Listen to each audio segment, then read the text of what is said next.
This town in Hama is part of the last rebel-held stronghold in Syria. This is what the Syrian regime's scorched earth policy looks like.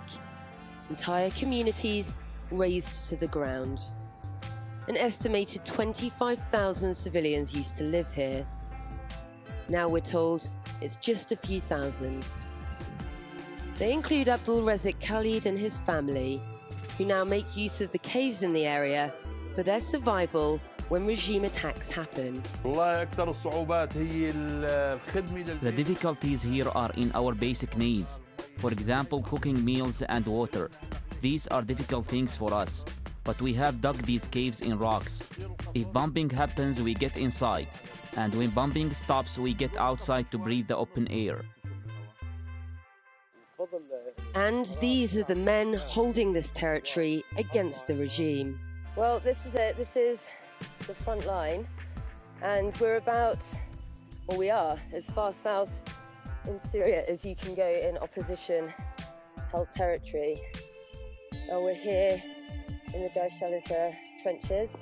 Let's just take you down here, and we've got to be careful because it's just a couple of kilometers, and it's just over here that you've got regime-held territory. So you can see just how close these front lines still are here in Syria. It's incredibly close. There's signs of regime attacks everywhere. Soldiers tell us this empty casing released white phosphorous here.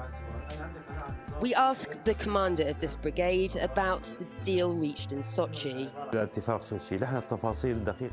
We don't have the exact details, but any withdrawal of heavy arms should be happening simultaneously with the regime. When we pull our heavy artillery back 1 kilometer, the regime should match it.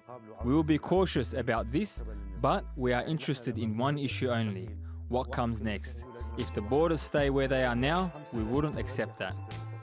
We travelled to Jizr al-Shugur, southwest of the Idlib front line, and a Free Syrian Army group there say they also haven't heard details of the Sochi deal.